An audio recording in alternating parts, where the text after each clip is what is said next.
नमस्कार, आप देख रहे हैं लोकमंच और मैं हूं आपके साथ बिलाल मलिक। आज विधानसभा चुनाव जो हुआ था बिहार में, उसके नतीजे आ रहे हैं और साथ ही उत्तर प्रदेश के अंदर जो 7 सीटों पर जो है उपचुनाव हुआ था उसको लेकर भी नतीजे आ रहे हैं। साथ ही आपको बता दें कि 5 सीटों पर बीजेपी की जीत पक्की मानी जा रही है और साथ ही अगर सपा की बात की जाए तो मलिन सीट पर सपा की जीत पर जो है वो पक्की हो चुकी है, लेकिन एक और सीट पर यहाँ पर सपा की जो है दावेदारी जो है बखूबी पक्की मानी जा रही है, क्योंकि जिस तरह से समीकरण बदल रहे हैं लगातार अब देखा जा रहा है कि सपा के खाते में 2 सीट जा सकती हैं और साथ ही बीजेपी के खाते में 5 सीटें जाती हुई दिखाई दे रही है।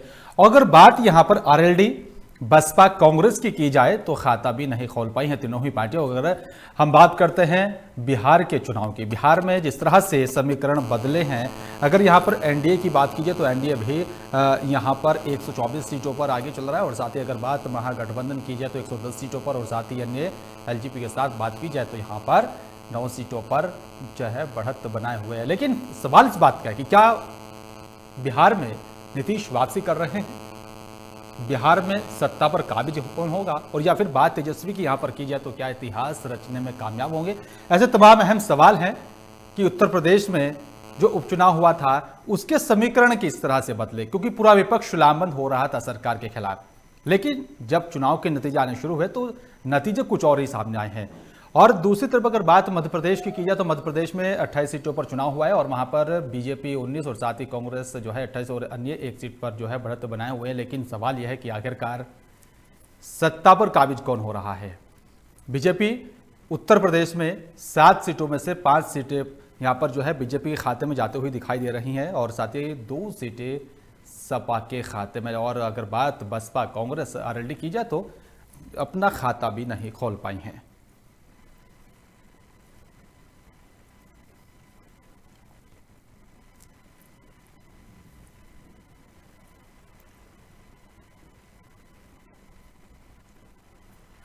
तो जनता है, जनता जनार्दन किसे अपना समर्थन देती है और किसे सत्ता से बाहर कर देती है, ये जब चुनाव होता है उस दौरान जो है फिक्स हो जाता है। लेकिन जब नतीजे आने शुरू होते हैं तो समीकरण तेजी से बदलते हैं।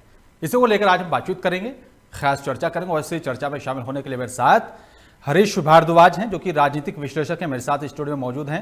हरीश जी, स्वागत है आपका बहुत बहुत लोकमंच पर। हरीश जी, आप इस पूरे चुनाव को किस तरह से देखते हैं, जो उत्तर प्रदेश में 7 सीटों पर उपचुनाव हुआ, बीजेपी 5 सीटों पर जीत की जो है दावा जो कर रही थी सभी 7 सीटों पर, लेकिन 5 सीटें बीजेपी के खाते में जा रही हैं, सपा के 2, तो कैसे देखते हैं सर पूरे समीकरण को आप? देखिए, सर्वप्रथम तो आपके इस न्यूज़ चैनल लोकमंच और उनकी सभी टीमों को मैं सबसे पहले बधाई प्रस्तुत करना चाहता हूं कि उन्होंने इतना अच्छा प्रसारण और इतना अच्छा स्टूडियो बनाया, इतना अच्छे तरीके से चीज़ों को प्रस्तुत करने की, निष्पक्ष रूप से प्रस्तुत करने की कोशिश कर रहे हैं। आप सभी लोग बधाई के पात्र हैं। हम मेरी तरफ से आप सबको बहुत बहुत हार्दिक शुभकामनाएं। शुक्रिया सर। दूसरा आपका प्रश्न था कि किस प्रकार से उत्तर प्रदेश की राजनीतिक परिदृश्य है, किस प्रकार से राजनीतिक तौर पर क्या आगे की सपा और पार्टियों का किस प्रकार से प्रदर्शन रहा भारतीय जनता पार्टी की। देखिए, उपचुनाव के अंदर एक बात तो बिल्कुल तय होती है कि कहीं ना कहीं पर जो एज है, जो एक बढ़त है, वो सत्ताधारी पार्टी को ही हमेशा दिखाई देती है। दूसरा एक बात तय हो गई कि उत्तर प्रदेश के अंदर जो भारतीय जनता पार्टी की सरकार है उसके प्रति अभी लोगों में इतनी ज्यादा अरोचकता नहीं है। वे लोग ये स्वीकार करने को तैयार हैं कि किसी भी प्रकार की समस्याओं से उनको गुजरना पड़ा हो, लेकिन इसके बावजूद भी उनके मन मस्तिष्क में यह है कि योगी आदित्यनाथ हमारी सरकार को ज्यादा अच्छे तरीके से चला रहे हैं बनस्पति अन्य लोगों के। दूसरा राजनीतिक मैसेज ये है जो लोकतंत्र के अंदर वोटरों ने जो दिया है, वो ये दिया है कि जिस प्रकार से विपक्ष कमजोर है, उस विपक्ष को लामबंद करने के लिए अगर उनको 2022 के जो चुनाव होने हैं, पूर्णकालिक चुनाव होने हैं उत्तर प्रदेश के अंदर, अगर उन चुनावों के अंदर अगर आपको सत्ता में जाना है तो एक मजबूत विकल्प के रूप में आपको योगी आदित्यनाथ और नरेंद्र मोदी जी की जो जुगलबंदी है उसके खिलाफ आपको खड़ा करना पड़ेगा। बिल्कुल।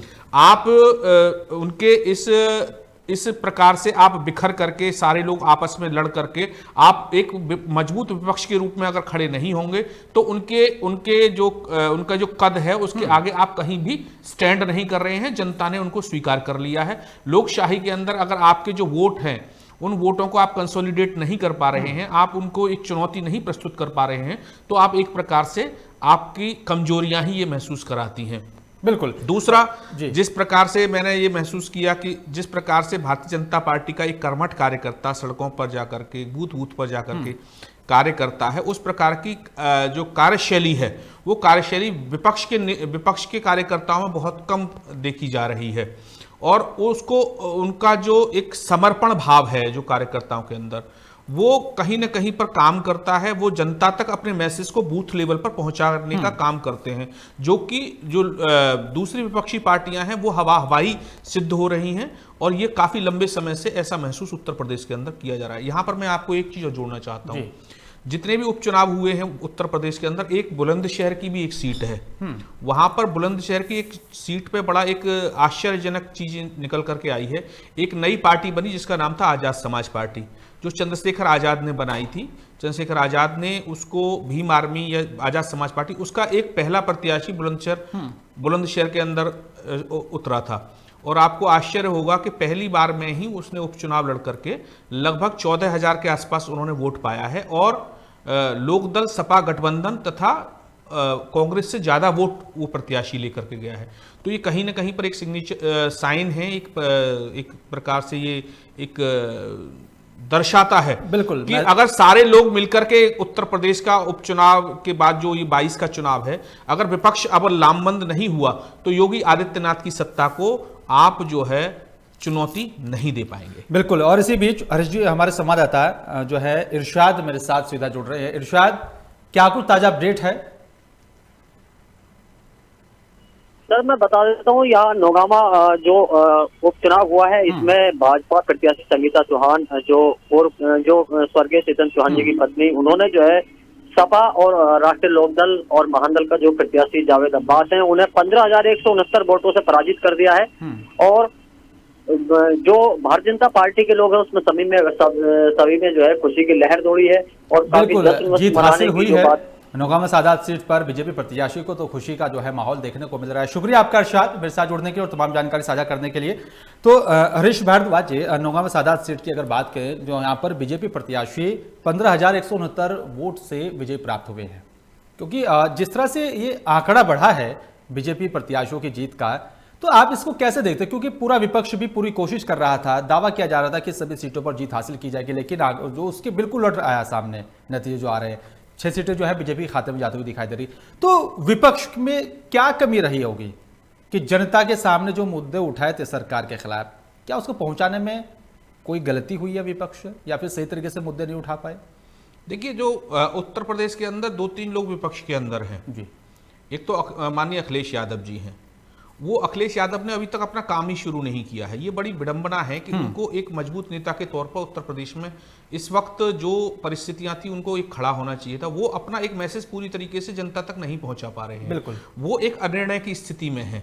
आखिर पिछली बार भी उनसे यही गलती हुई थी, जैसा कि मैं महसूस कर पा रहा हूं। वो अंतिम समय में लास्ट के 2 या 1 महीने पहले चुनावों में उतरने की कोशिश करते हैं। और आपको ये जानकर आश्चर्य होगा, मैं भी आश्चर्यचकित हूं कि मैंने ये नोटिस किया है कि भारतीय जनता पार्टी जिस वक्त चुनाव जीतती है उस दिन से ही अगले चुनाव की तैयारियां शुरू कर देती है। ये भारतीय जनता पार्टी के वर्कर का, वहां के लोगों का, वहां की जो मैनेजमेंट है, चाहे राष्ट्रीय स्वयंसेवक संघ हो या उनके अनुषंगिक संगठन हो, उन सब लोगों की ये एक प्रक्रिया है कि वे जिस दिन से चुनाव जीतते हैं उसके अगले चुनाव की तैयारियां वो उसी दिन से शुरू कर देते हैं। और जो विपक्ष के लोग हैं, विपक्ष के लोग कहीं ना कहीं पर निर्णय की स्थिति में रह जाते हैं। वे लोग ये तय ही नहीं कर पाते कि हमें किन मुद्दों के आधार पर हमें चुनाव लड़ना है। गांव-गांव तक अपनी बातें पहुंचा नहीं पाते, अपने संगठन को मजबूत कर नहीं पाते। केवल ही जो मैंने महसूस किया कि वे लोग अपने आका तक अपना प्रचार करते हैं। जो जमीनी स्तर का जो नेता होता है, जो लोअर लेवल का नेता होता है, वो अक्सर कर अपने नेता को खुश और प्रसन्न करने के लिए उसी चेष्टा में अधिकांश समय व्यतीत करता है। ये एक विडंबना बनकर के उत्तर प्रदेश की रह गई है। चाहे वो कांग्रेस पार्टी हो। जौनपुर से हमारे संवाददाता ताजा अपडेट के साथ राहुल मेरे साथ जुड़ रहे हैं। राहुल, सपा प्रत्याशी ने जीत हासिल की है, बीजेपी को बड़ा झटका, कैसे देखा जा रहा है यहाँ पर मल्हनी सीट पर?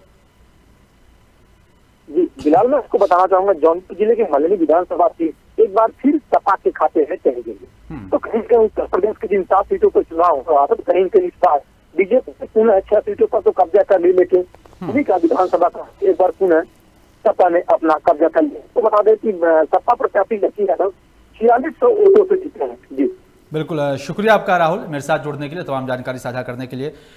हरीश जी, अगर बात मल्हनी सीट की जाए कि लंबे वक्त से इस सीट पर सपा का कब्जा रहा है, तो क्या वजह मानी जाए कि बीजेपी यहां पर अपनी जीत का परचम लहराने में कामयाब नहीं होती है? कैसे देखते हैं सर आप? देखिए, जो सोशल स्ट्रक्चर है उसके आधार पर भी बहुत सारी चीज़ें निर्भर करती हैं। अगर बहुजन समाज पार्टी का भी प्रत्याशी है, समाजवादी पार्टी का भी प्रत्याशी है, कहीं पर कांग्रेस ने भी खड़ा किया है, तो आज दो भागों में विभाजित हो चुका है वोटर। निश्चित रूप से दो विचारधाराओं का एक समागम है। एक विचारधारा पूरी तरह संतुलित हो चुकी है, उसने अपना वोट बैंक बिल्कुल स्ट्रांग कर लिया है। बिल्कुल। जो दूसरी विचारधारा है वहां पर छिटकाव है, वहीं पर कोई डायरेक्शन लेस हो गए हैं वो लोग। आप देखिए, देश के अंदर अभी तक मजबूत विपक्ष का नेता तैयार नहीं हो पाया।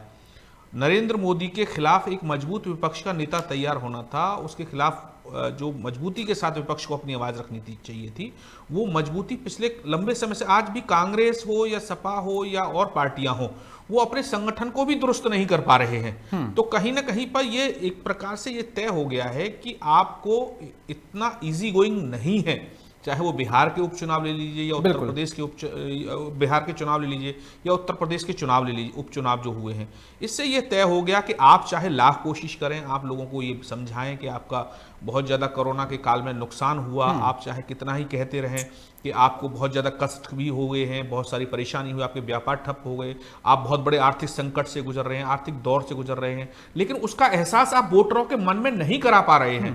उस एहसास को व्यक्ति महसूस करते हुए भी अगर भारतीय जनता पार्टी को वोट दे रहा है, तो कहीं ना कहीं पे हमारे विपक्ष की जो भूमिका है वो संदेहास्पद हो जाती है, उसकी कार्यशैली और कार्यक्षमता पर प्रश्न चिन्ह लगता है। बिल्कुल, एक बड़ा अहम सवाल है ये। लेकिन हरीश जी, आप पूरे उत्तर प्रदेश की राजनीति को आपने बड़े करीब से देखा है, लेकिन अगर बात जनता की जाए कि जनता के सामने अगर बीजेपी को वोट ना देना हो, और उसके सामने ऑप्शन क्या हो सकता है सर? बसपा है, सपा है, कांग्रेस है। कांग्रेस का तो अस्तित्व ही खत्म होता हुआ जा रहा है यूपी के अंदर, तो फिर जनता को क्या कदम उठाना चाहिए, क्या नया ऑप्शन ढूंढना चाहिए सर? देखिए, जातियों के आधार पर विभाजन है उत्तर प्रदेश के अंदर, और ये सत्यता है, इसको स्वीकार करना पड़ेगा। बिल्कुल। एक राजनीतिक विश्लेषक के तौर पर मैं ये कह रहा हूं कि जाति एक उत्तर प्रदेश और बिहार की एक सत्यता है, इसको राजनीतिक तौर पर स्वीकार करना पड़ेगा। अगर तो आपकी एक पार्टी है, सिर्फ एक जाति की पार्टी बनकर रह गई है, दूसरी पार्टी भी एक जाति की पार्टी बनकर के रह गई है, और वो दोनों एक दूसरे से भिन्न हैं, तो कहीं ना कहीं पर जो अल्पसंख्यक समुदाय के वोट हैं वो हमेशा ये सोचते हैं कौन व्यक्ति हमको जिता रहा है, कौन, तो वो अनिर्णय की स्थिति में आ जाते हैं। वे लोग भारतीय जनता पार्टी के खिलाफ वोट देना चाहते हैं, भारतीय जनता पार्टी को हराना चाहते हैं, लेकिन उनके पास निर्णय करने की शक्ति नहीं है। वे विभाजित हो जाते हैं, कभी उनको ऐसा महसूस होता है कि इनको वोट दें, कभी महसूस होता है इसको वोट दें। तो जो वोटों का जो विभाजन होता है, जो कि भारतीय जनता पार्टी के विरोध जो वोट थे, उनका जो विभाजन होता है, वो भारतीय जनता पार्टी को मजबूत करता है। बिल्कुल। चीज जो भारतीय जनता पार्टी हरीश जी, इसी बीच कानपुर से हमारे संवाददाता हिमांशु मेरे साथ फोन लाइन पर जुड़ गए हैं। हिमांशु, क्या कुछ ताजा अपडेट है आपके पास? सर, जीत उपेंद्र नाथ पासवान जब जीत यहाँ से मतलब उनको निकले, यहाँ से जीत प्राप्त होकर निकले, तो कार्यकर्ताओं ने उनका भारी से भारी जोरदार स्वागत किया, फूल मालाओं से स्वागत किया, उनको मिठाई खिलाई और जगह जगह माल्यार्पण किया। पूरे ढोल नगाड़े के साथ में डांस नाच गाना करते हुए उनको उनके कार्यालय तक पहुंचाया गया। उसके बाद जहां तक उनको सभी कार्यकर्ताओं का उनसे मिलने के लिए तांता लगा रहा बराबर। अभी भी वो काफी व्यस्त है और अपने कार्यकर्ताओं से मिल रहे हैं। सभी को हिमांशु, क्या इस जीत के बाद बीजेपी प्रत्याशी की तरफ से कोई आधिकारिक बयान आया अभी सामने? सर हिमांशु, आपको मेरी आवाज मिल रही है? सर हिमांशु, इस जीत के बाद बीजेपी प्रत्याशी की अगर बात करें, तो कोई अभी तक बयान उनका सामने आया, इस जीत का श्रेय किसको जाता है, किस तरह से उन्होंने जीत हासिल की है, किस तरह से जनता का समर्थन उनको मिला?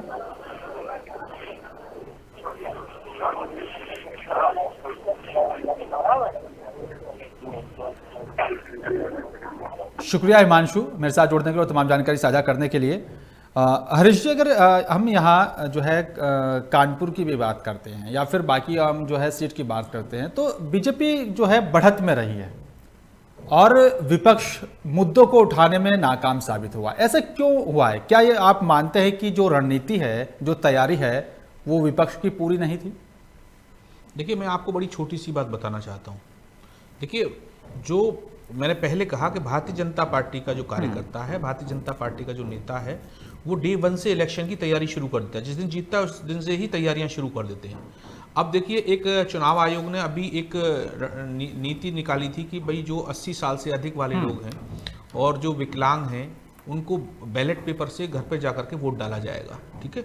लेकिन मैंने ये महसूस किया उत्तर प्रदेश के अंदर बहुत सारे विपक्ष की पार्टियों को इसकी तैयारी नहीं की उन्होंने ये अप्लाई भी नहीं किया वोटरों को, और 5,000, 7,000, 8,000 वोट भारतीय जनता पार्टी के कार्यकर्ताओं ने चुनाव में वोट पड़ने से 2 दिन पहले अपने बैलेट में डलवा लिए। क्यों डलवा लिए? क्योंकि उनको इस बात की जानकारी थी। उन्होंने अपने वोटर को अप्लाई किया, उन्होंने बड़ी शिद्दत से काम किया, ईमानदारी से काम किया। तो इस प्रकार का अगर एक भारतीय जनता पार्टी से लड़ने के लिए एक बहुत शिद्दत से, मेहनत से और ईमानदारी से काम करने की जरूरत है, वर्कर को भी और साथ में नेता को। एक आप सिर्फ एक मतलब इरा बना करके, एक माहौल बना करके ही नहीं जीत सकते। बूथ को जीतना अनिवार्य है, और बूथ को जीतने के लिए आप लोगों को मेहनत करनी पड़ेगी, कार्यकर्ताओं को बूथ पर खड़ा करना पड़ेगा, आप लोगों को वर्कशॉप करने पड़ेंगे, लोगों को खड़ा करना पड़ेगा। लेकिन हमारी विपक्ष के अंदर ये सब चीजों की कमी है। उन लोगों के पास कोई विजन नहीं है, उन लोगों के पास कोई मिशन नहीं है। बिल्कुल, उन लोगों के पास एक और सवाल है यहाँ पर हरीश जी, उत्तर प्रदेश की राजनीति की अगर बात की जाए, क्या बीजेपी को हराने के लिए जो विपक्ष है सामने, उसको एक होना पड़ेगा, एक प्लेटफॉर्म पे आना पड़ेगा, जो है एक मंच पे आना पड़ेगा, और तभी बीजेपी की जो रेस है, जो जीत की जो कड़ी लगातार देखी जा रही है, उसको रोका जा सकता है? देखिए, विपक्ष के नेताओं की विडंबना ये है कि वो बहुत अति महत्वाकांक्षी हैं।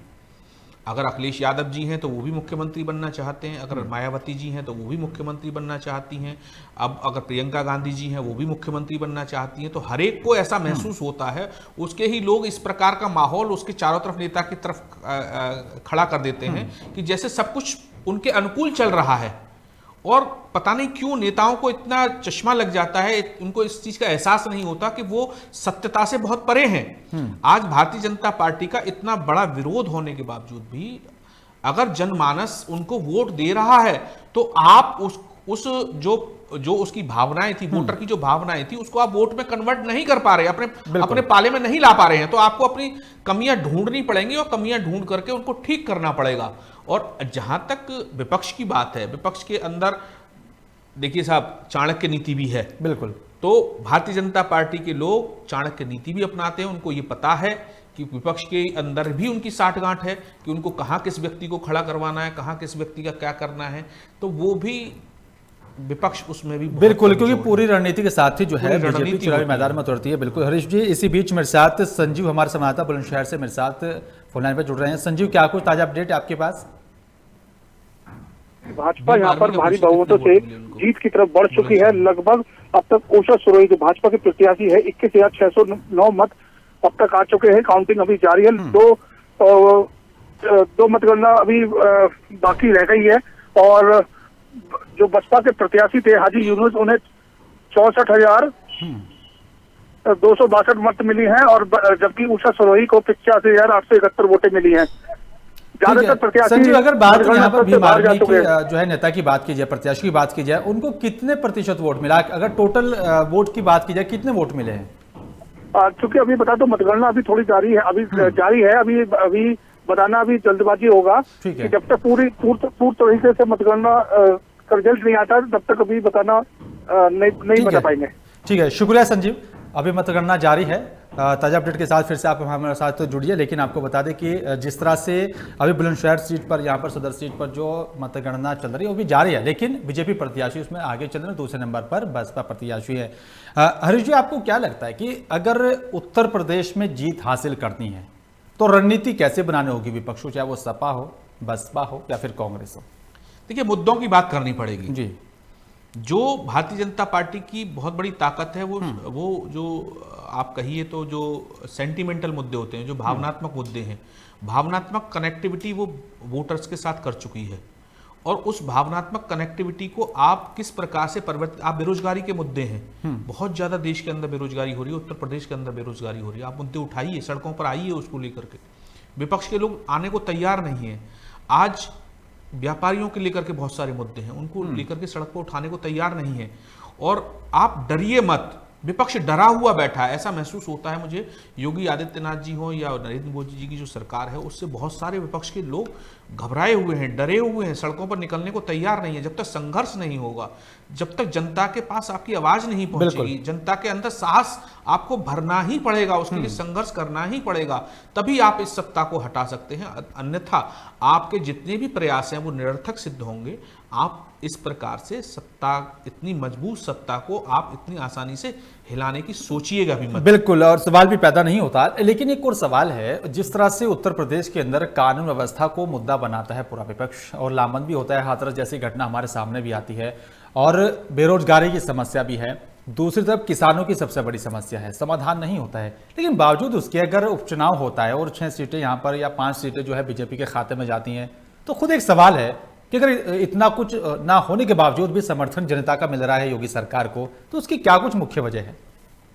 देखिए, सीधा सीधा मैंने तो जो महसूस किया है वो ये किया है कि जो वर्कर है उनका, वो बहुत कमिटेड वर्कर है।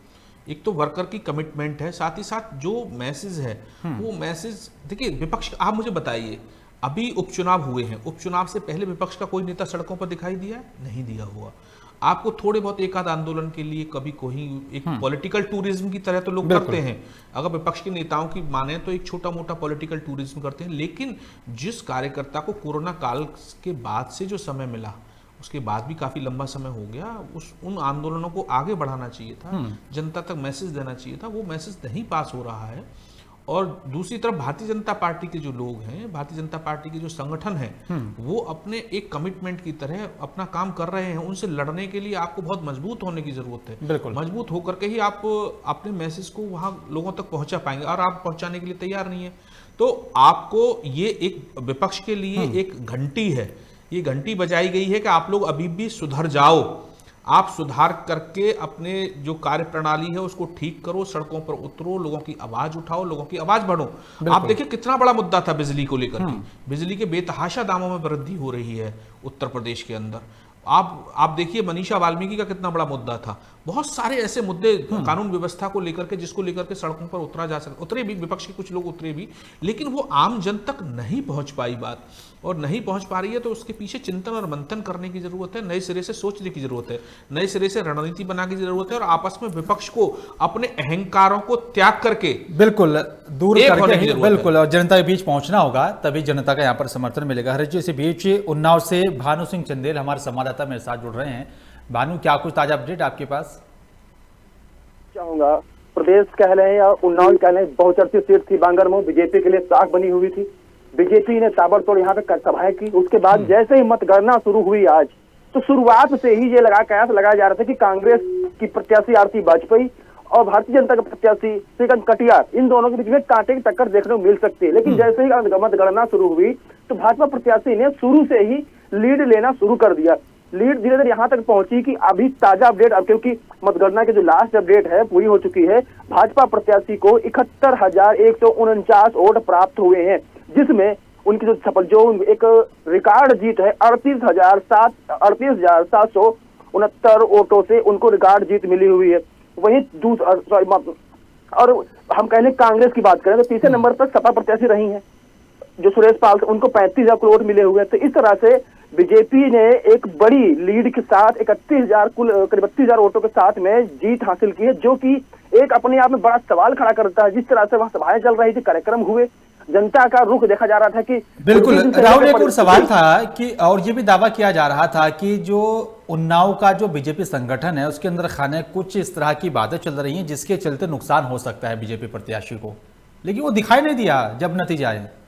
बिल्कुल दिखाई नहीं दिया। यही सोचने वाली बात है बिलाल जी, मैं बताना चाहिए, यही सबसे बड़ा सवाल खड़ा हो रहा है कि जिस तरह से प्रत्याशी का नाम घोषित किया जाता है तो आपस के उनके सांसद साक्षी महाराज ये बयान देते हैं कि थोपा गया है, यानी कि संतुष्ट नहीं थे टिकट लेकर के। उसके बाद में नुक्कड़ सभा के दौरान कहते हैं कि कब्रिस्तान शमशान का मुद्दा ले आते हैं। तो कहीं ना कहीं जब बीजेपी सारे समाज को जोड़ने की बात करती है, सबका साथ, सबका विकास, सबके विश्वास की बात करती है, तो इस तरह जो वार्ताएं सभाएं हो रही थी सब बिल्कुल। लेकिन भानु, जनता जनार्दन होती है, जनता जैसे समर्थन देती है तो वही उम्मीदवार जीतता है। शुक्रिया आपका मेरे साथ जुड़ने के, तमाम जानकारी साझा करने के लिए।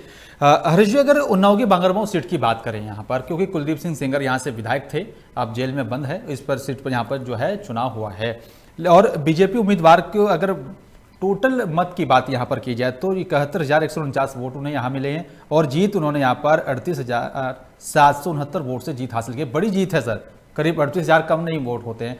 लेकिन जिस तरह से जिस केस में कुलदीप सिंह सेंगर बंद हैं और ये क्या यहाँ पर दावा किया जा रहा था कि बीजेपी संगठन के अंतर कलह कुछ चल रही है जिसका नुकसान बीजेपी प्रत्याशी को होगा, लेकिन बहुत बड़ी जीत मिली है, इसको कैसे देखते हैं आप?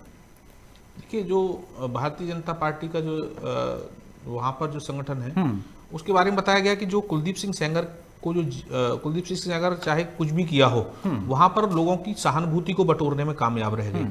जो वहाँ पर जो लोग हैं उनको ऐसा महसूस करा दिया भारतीय जनता पार्टी के कार्यकर्ताओं ने कि उसके साथ इनजस्टिस हुआ है, अन्याय हुआ है और कहीं ना कहीं उनको फंसाया गया है। अब ये तो सत्यता अदालत में तय होगी कि कहाँ कौन किस प्रकार से ये सत्य था या असत्य था, लेकिन भारतीय जनता पार्टी के जो वर्कर है उसने उस मैसेज को कन्वे कर दिया है। बिल्कुल। और उसी के आधार पर लोगों को ऐसा महसूस हुआ कि एक हमारा विधायक था, उसके साथ अन्याय हुआ, इनजस्टिस हुआ और हमको न्याय देने की जरूरत है और इसका प्रतिरोध और प्रतिवाद करने की आवश्यकता है। बिल्कुल। वहां पर बहुत सारी कम्युनिटी है, जिसमें एक क्षत्रिय कम्युनिटी भी है, लोध बरादरी भी है और बहुत सारी कम्युनिटी हैं जो कंसोलिडेट होकर के ब्राह्मण बनिया ठाकुर हैं, वो सब इकट्ठे होकर के उन्होंने भारतीय जनता पार्टी के पक्ष में मतदान कर दिया है। तो बिल्कुल जनतंत्र के अंदर आवाज को नीचे तक पहुंचाने का जरिया नेताओं के बाद कार्यकर्ताओं का होता है। बिल्कुल। हरीश जी, इसी बीच मेरे साथ देवरे से हमारे संवाददाता अभिषेक मेरे साथ फोन लाइन पे जुड़ रहे हैं। अभिषेक, क्या कुछ ताजा अपडेट है?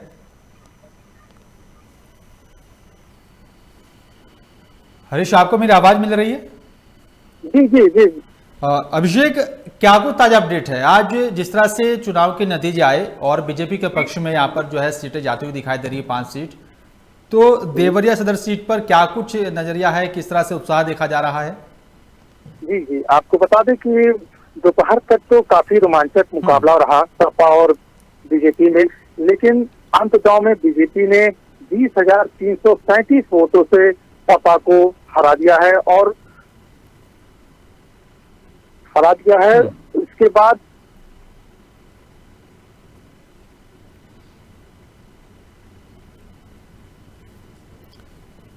शुक्रिया अभिषेक, मेरे साथ जुड़ने के लिए, तमाम जानकारी साझा करने के लिए। हरीश जी, देवरिया सदर सीट पर भी बीजेपी प्रत्याशी ने जीत हासिल की है, एक बहुमत हासिल किया है बीजेपी ने, लेकिन जिस तरह से कहा जाता है उत्तर प्रदेश के अंदर की कानून व्यवस्था को मुद्दा बनाया जाता है, हाथरस जैसी घटना को उठाया जा रहा था, तो नहीं लगता कि इन मुद्दों से जनता का कोई सरोकार है। तो फिर आपको क्या लगता है कि जो बीजेपी को समर्थन मिला जनता का, वो किन मुद्दों के आधार पर जनता का समर्थन मिला है? नहीं, देखिए, ऐसा नहीं है कि विपक्ष बिल्कुल ही खत्म हो गया। लोगों ने स्वीकार भी किया है, 2 सीटें भी समाजवादी पार्टी की, विपक्ष के और लोगों को भी वोट मिला है। अब ये वोट प्रतिशत और शेयर देखना पड़ेगा। पिछली बार के मुकाबले में, पिछली बार जो 2017 के उपचुनाव हुए थे उसके मुकाबले में इन सीटों पर वोट प्रतिशत बढ़ा है या कम हुआ है, ये एक राजनीतिक आकलन करना पड़ेगा कि क्या किन परिस्थितियों में कितना वोट परसेंटेज इधर उधर हुआ है। लेकिन हाँ, निश्चित तौर पर जो उपचुनाव होता है इसमें तो देखिए, आप समझिए, इसमें तो कोई कहने की जरूरत नहीं है कि जो उपचुनाव होता है वो सत्ताधारी पक्ष के बिल्कुल पक्ष में थोड़ा सा ज्यादा जाता है। इतना भी आप अंडर एस्टिमेट विपक्ष को ना करिए। लेकिन हाँ, ये बात तो है कि विपक्ष को एक नई रणनीति, नई नीति, नए तरीके से, नए रास्ते से गुजरना होगा। अपनी बातों को समझाने के लिए नए नए प्रयोग करने होंगे। बिल्कुल। और उत्तर प्रदेश की राजनीति को नई दिशा और दशा देने के लिए आपको नए सिरे से काम करने की जरूरत है। आपको उन संगठनों से लड़ने की जरूरत है जो कि बहुत ही मजबूती के साथ आज सत्ता पर काबिज हो रखे हैं। उनसे लड़ने के लिए आपके पास क्या रोड मैप है? विपक्ष को ये सारी चीजें चिंतन करनी पड़ेंगी और अपने रास्ते नए सिरे से तैयार करने पड़ेंगे। बिल्कुल। लेकिन हरीश जी, अगर हम बिहार की राजनीति की बात करते हैं तो बिहार में महागठबंधन 112 और एनडीए 123 और साथ ही अगर अन्य की बात की जाए तो यहाँ पर जो है 8 सीटें। और इसी बीच एक अपडेट आ रही है, आपको बता दें कि देवरिया सीट पर जो है बीजेपी प्रत्याशी जीत हासिल कर चुके हैं। बड़ी अपडेट अपने दर्शकों तक हम आप पहुंचा दें कि यहां पर बीजेपी प्रत्याशी ने जीत हासिल कर ली है,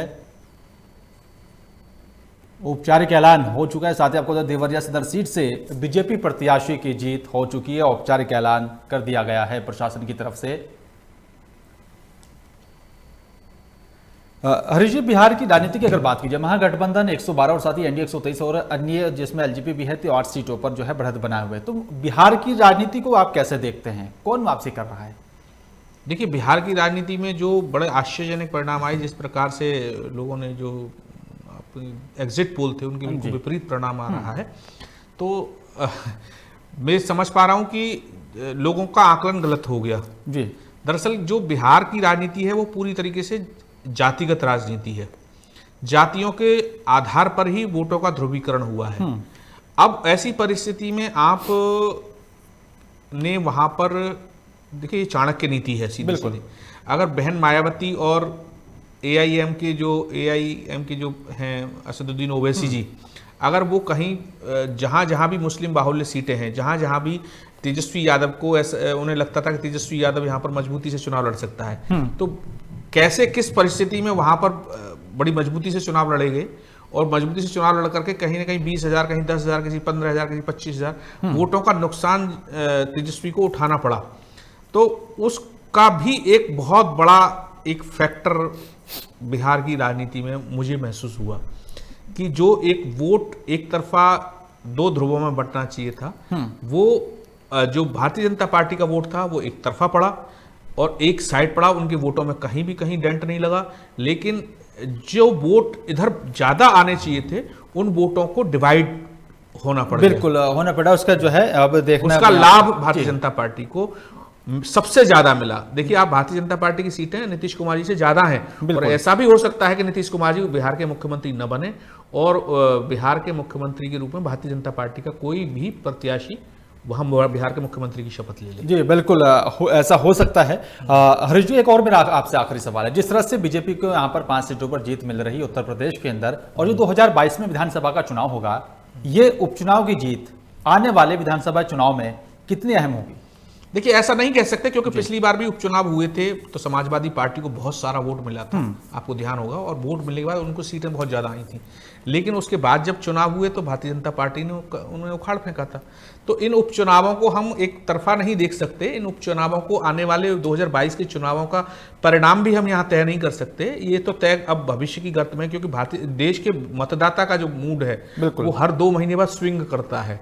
इसको भी हमें सोचना होगा कि देश के जो मतदाता हैं इतनी जल्दी निर्णय नहीं ले लेते हैं, वो हर 1 महीने में भी अपना मूड बदल देते हैं। तो भारत के मतदाता पर भरोसा करिए, विश्वास करिए, और जो आदमी अच्छा काम करेगा, लोकतंत्र की विजय होती है। जो व्यक्ति अपनी बातों को जन जन तक पहुंचा पाएगा वही लोग जीत पाएंगे। बिल्कुल, और वही जनता का समर्थन भी हासिल करेगा। शुक्रिया आपका मेरे साथ जुड़ने के लिए और विस्तार से बातचीत करने के लिए। लेकिन अब सवाल यही उठता है कि आखिरकार जिस तरह से जनता का समर्थन बीजेपी को मिला और साथ ही सपा को मिला, कांग्रेस, बसपा और आरएलडी अपना खाता नहीं खोल पाई है। लेकिन सोचना होगा इन सभी पार्टियों को आखिरकार उनकी कमी क्या रही है, किस तरह से उन्हें रणनीति बनानी चाहिए थी, और आखिरकार उनके जो प्रत्याशी थे वो अपना समर्थन हासिल करने में, जनता का समर्थन हासिल करने में कामयाब क्यों नहीं हुए। ये भी बड़ा अहम सवाल है, जो है विचार करना होगा पार्टियों को। लेकिन बीजेपी को बड़ी जीत उत्तर प्रदेश में मिली है। फिलहाल मेरे साथ सिर्फ इतना ही। नमस्कार।